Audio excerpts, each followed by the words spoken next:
माओवादी हाथ मात्र गोटे दिन मार्च शेष सुधा भारत हो माओ मुक्त सारा देश माओवादी को मूलोत्पाटन करने को घोषणा करते सरकार तहसील पंचायतें बनी है।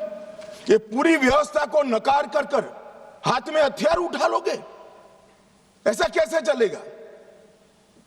और जस्टिफाई जो करे उनको मैं कहना चाहता हूं, वो समय चला गया। ये नरेंद्र मोदी की सरकार है, जो हथियार उठाएगा उसको हिसाब चुकाना। इस तरह से नहीं चलेगा। सरकार संवेदनशील है, सभी समस्याओं को सुनना चाहती है, निराकरण भी चाहती है। यही संसद ने ढेर सारी योजनाएं बनाई है, मगर इसका इंप्लीमेंटेशन भी आप नहीं करने दोगे, क्योंकि आपकी आइडियोलॉजी और आपका अवैध शासन वहां पर चलता रहे।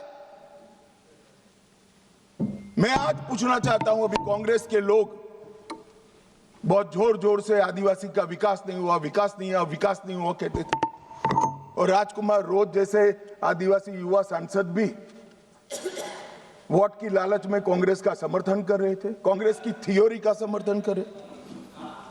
मैं उनको पूछना चाहता हूं, भाई 75 साल में 60 साल तो शासन आपने किया, आदिवासी अभी तक विकास के बगैर क्यों बच गया? विकास तो अब आकर नरेंद्र मोदी जी कर रहे हैं। 60 साल तक उसको घर नहीं दिया, उसको पानी नहीं दिया, इसके लिए स्कूल नहीं बनी, मोबाइल टावर नहीं पहुंचने दिए, बैंक की फैसिलिटी नहीं पहुंचने दी, और अब आप हिसाब मांग रहे हो। अरे भाई, जग थोड़ा तो अपने गिरेबान में झांक कर देखो कि दोषी कौन है। मान्यवर, मैं पूरा बताऊंगा। मान्यवर, 12 राज्य छत्तीसगढ़, तेलंगाना, आंध्र प्रदेश, ओडिशा, महाराष्ट्र, मध्य प्रदेश, झारखंड, बिहार, बंगाल, केरल, कर्नाटक का कुछ हिस्सा और उत्तर प्रदेश के 3 जिले, ये पूरा रेड कॉरिडोर बनाकर और वहां कानून का शासन समाप्त कर दिया। 12 करोड़ लोग गरीबी के अंदर सालों तक जीते रहे, किसी ने चिंता नहीं की। हजारों युवाओं की मृत्यु हुई। एक एनजीओ की अगर मान ले तो इधर और साइड से 20,000 युवा मारे गए।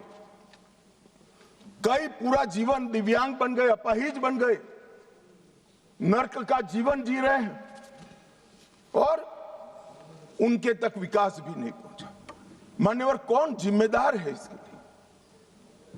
क्या इस देश की सबसे बड़ी लोकतंत्र की पंचायत ने क्षीर नीर कर इस पर चिंतन नहीं करना चाहिए, या अपने गढ़े गढ़ाई थियोरी लेकर घूमते रहना चाहिए?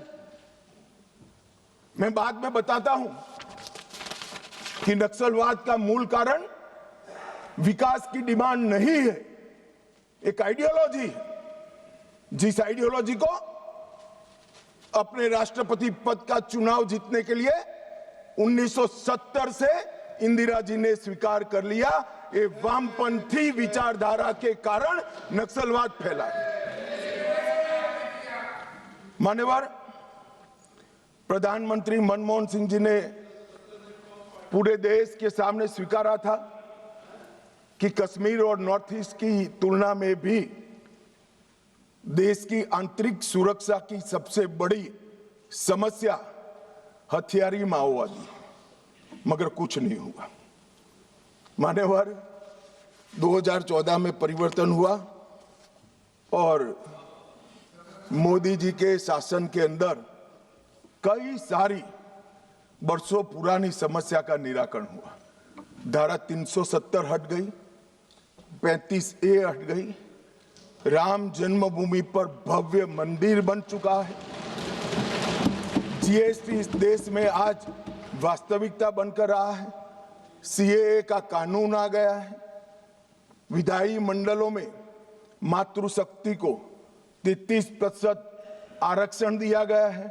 कई सारे बड़े काम जो आजादी के वक्त से इस देश की जनता चाहती थी कि कभी ना कभी हो, वो सारे काम नरेंद्र मोदी जी के 12 साल में हुए और अब ये नक्सलवाद से मुक्त भारत की रचना भी नरेंद्र मोदी जी के शासन के अंदर ही हो रही है। ये 12 साल एक प्रकार के देश के लिए बहुत शुभंकर साबित हुए। देश को गरीबी से मुक्ति दिलाने के लिए, देश के युवाओं के लिए नई शिक्षा पद्धति लाने के लिए, देश की आंतरिक और बाह्य सुरक्षा को सुनिश्चित करने के लिए, इस देश के मूलों से न जुड़ी हुई पॉलिसियों को दरकिनार करने के लिए ये 12 साल में बहुत कुछ हुआ है। मगर मैं मानता हूं, अगर कोई पॉलिटिकल साइंस का विद्यार्थी इसका रेटिंग करना चाहेगा कि ये सारी चीजों से सबसे बड़ा फायदा किस फैसले और किस सिद्धि से हुआ है, तो निसंकोच वो पॉलिटिकल साइंस का विद्यार्थी नक्सल मुक्त भारत को नंबर 1 पर रखने से जरा भी नहीं। मान्यवर, ये जो बड़ी घटना देश में आकार लेने जा रही है, उसका पूरा श्रेय, उसका पूरा यश हमारे सीएपीएफ के जवान, विशेषकर कोबरा और सीआरपीएफ के जवान, राज्य सरकारों की पुलिस, विशेषकर छत्तीसगढ़ राज्य पुलिस और डीआरजी के हमारे जवान और वहां के स्थानीय आदिवासी बासिंदों को जाता है। अगर उनका सहयोग ना होता तो दुनिया में कई रिकॉर्ड है। बड़े बड़े तानाशाह जब जनता साथ नहीं देती है तो डूम हिलाकर भागे हैं। मगर यहां पर आज वामपंथी उग्रवाद समाप्त होने जा रहा है, इसमें जनता का भी बड़ा साथ है। और आज मैं फिर से एक बार इस चर्चा की शुरुआत में जो हजारों युवा मारे गए, जो सिक्योरिटी फोर्सेस के जवान शहीद हो गए, जिन्होंने अपना सर्वस्व इस देश की आंतरिक सुरक्षा के लिए बलिदान कर दिया, वो सभी को मन पूर्वक पूरे सदन की ओर से विनम्र श्रद्धांजलि देकर उसको एक्नॉलेज करना चाहता हूं। मान्यवर, है जो विचारधारा है, इसका विकास से कोई लेन देन नहीं, विकास के मांग से भी कोई लेन देन नहीं। ये विचारधारा कौन सी है? क्या है माओवादी विचारधारा? इसका ध्रुव वाक्य क्या है? जब हम आजाद हुए, हमने कहा सत्यमेव जयते, सत्य का हमेशा विजय हो, विजय होता है। इनका ध्रुव वाक्य क्या है? कि सत्ता बंदूक की नली से निकलती है। ये इनका ध्रुव वाक्य है। और वहां सत्ता शब्द का बहुत महत्वपूर्ण स्थान है। ये विकास के लिए नहीं है, अपने आइडियोलॉजी के अस्तित्व के लिए है, अपने आइडियोलॉजी के विचार विजय के लिए है। और आइडियोलॉजी को भोले भाले आदिवासियों में स्प्रेड कर कर सत्ता हासिल करने के लिए। यहां कोई विकास की बात नहीं है। इनका लोकतंत्र पर कोई विश्वास नहीं है। यहां ढेर सारे लोग, मैं नाम देना नहीं चाहता, मैं सुन रहा था, 3 घंटे से कह रहे हैं कि अन्याय है तो अन्याय के खिलाफ लड़ रहे हैं। भाई, लड़ने का तरीका क्या है? हम अंग्रेजों के शासन में नहीं रह रहे हैं। कुछ लोगों ने भगत सिंह जी और बिरसा मुंडा से कंपैरिजन कर दिया। क्या हिमाकत कर रहे हैं? शहीद भगत सिंह और बिरसा मुंडा, भगवान बिरसा मुंडा जो अंग्रेजों के सामने लड़े, वो संविधान तोड़कर हाथ में हथियार लेकर निर्दोषों की हत्या करने वालों लोगों के साथ आप इसका कंपैरिजन कर रहे हैं? मान्यवर, राजनीतिक स्वार्थ से ऐसे विषयों में ऊपर उठ जाना चाहिए। यही विचारधारा कहती है दीर्घकालीन युद्ध ही हमारी विचारधारा को फैला सकता है। उनको अपनों का भी खून बहाने से कोई परहेज नहीं। और उनके आदर्श देखिए साहब, 10,000 साल के हमारे उपलब्ध इतिहास में कितने आइडियल आदर्श पुरुष, स्त्री, युवा हुए, एक बहुत बड़ा लिस्ट बन सकता है। इन्होंने तिलका मांझी को अपना आइडियल नहीं समझा, भगवान बिरसा मुंडा, भगत सिंह जी या सुभाष बाबू को अपना आइडियल नहीं समझा। इन्होंने आदर्श किसको कहा? माओ को कहा। चीन का ये आदर्श तय करने में भी फॉरेन से इंपोर्ट करते हैं। मान्यवर, बस्तर का सिलेक्शन क्यों हुआ? एक कार्यक्रम था भारत मंडपम में, बस्तर क्षेत्र से ची बैठी थी। उसने कहा कि साहब आप बता सकते हैं कि माओवादियों ने, नक्सलाइटों ने हमारे बस्तर को ही क्यों चुना? मान्यवर, इस विषय को मैं जरा डिटेल बताना चाहता हूं। हम सब जानते हैं कि सन 47 में जब हम आजाद हुए, संसाधन बहुत कम थे। एक लंबी गुलामी के कालखंड को समाप्त कर कर हम आजाद हुए थे। देश के अंदर विकास का नामो निशान नहीं था। दशकों तक, लगभग 2 सदी तक इस देश को गुलामी में लूटा गया। जब नया राज्य बना तो राज्य की पहुंच कुछ क्षेत्रों में सीमित रह गई थी ही नहीं, बढ़ानी थी। ये तो समय जाते जाते बढ़ेगी। और मान्यवर, क्योंकि संसाधन कम थे, रेवेन्यू कम थी, तो विकास भी परकोलेट होते होते हर क्षेत्र में एक साथ नहीं पहुंचता है। अगर रोड बनाना है तो पूरे देश के एक साथ नहीं होते। अगर बिजली पहुंचानी है तो पूरे देश में एक साथ नहीं पहुंच सकती।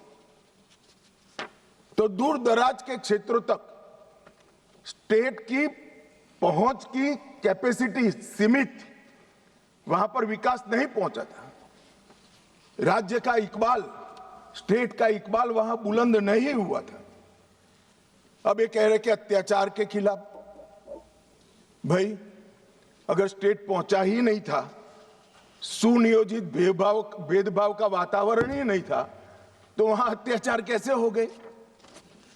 मान्यवर, एक कहानी गढ़ी जा रही है। सच्चाई ये है कि इन्होंने पूरे रेड कॉरिडोर को इसलिए चुना था क्योंकि वहां स्टेट की पहुंच कम थी।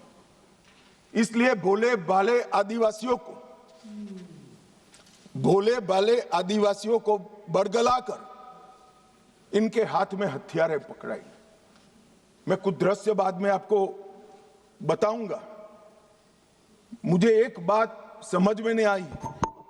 15 अगस्त 1947 के पहले इस देश का ट्राइबल बिरसा मुंडा, तिलका मांझी, रानी दुर्गावती, मुर्मू बंधुओं को हीरो मानकर चलता था। वो आदिवासी 47 से 70 आते आते माओ को अपना हीरो मानने लगा। ये परिवर्तन क्यों हुआ? मान्यवर, परिवर्तन विकास और अन्याय के कारण नहीं हुआ, क्योंकि कठिन भूगोल के कारण और स्टेट की अनुपस्थिति के कारण अपनी विचारधारा को फैलाने के लिए वामपंथियों ने क्षेत्र को चुना और भोले भाले आदिवासियों उन्होंने बरगलाना चालू किया, अपनी विचारधारा का अनुयायी बनाया।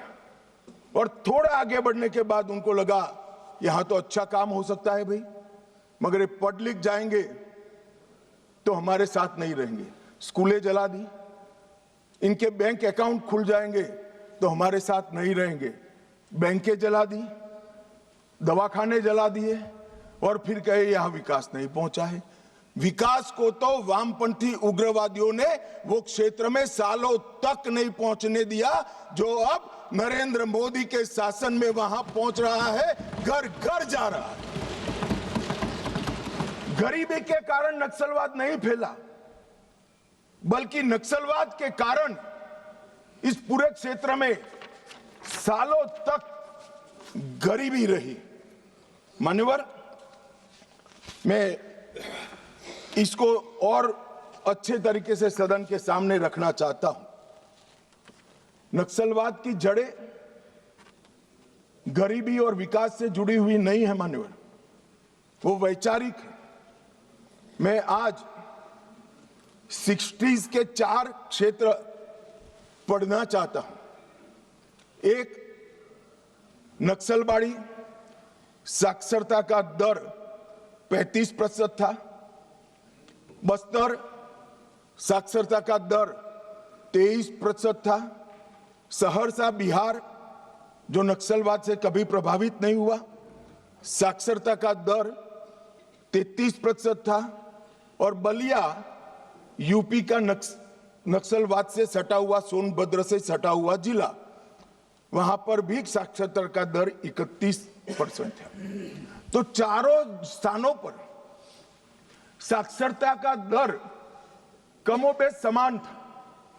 प्रति व्यक्ति आय नक्सलबाड़ी में 500 रुपया थी, सबसे ज्यादा थी चारों क्षेत्र में। बस्तर में 190 रुपया थी, सहरसा में 299 रुपया थी और बलिया में 374 रुपया थी। तो प्रति व्यक्ति आय भी चारों क्षेत्र में एक समान थी, मगर नक्सलवाड़ी और बस्तर में वामपंथी उग्रवाद पनपा और सहरसा और बलिया में नहीं, क्योंकि सहरसा और बलिया की भूगोल उनके अनुकूल नहीं थी। वहां घने जंगल नहीं थे, नदी नाले, छुपने की पहाड़ियां नहीं थी। हथियार लेकर अपनी मूवमेंट करने का, आदिवासियों को दबाने का, उनको जबरदस्ती अपनी आइडियोलॉजी के साथ जोड़ने की वहां पर अनुकूलता नहीं थी। अगर विकासी पैमाना होता, अगर प्रति व्यक्ति आय ही पैमाना होता, तो देश के बहुत सारे हिस्से ऐसे थे जहां 70 में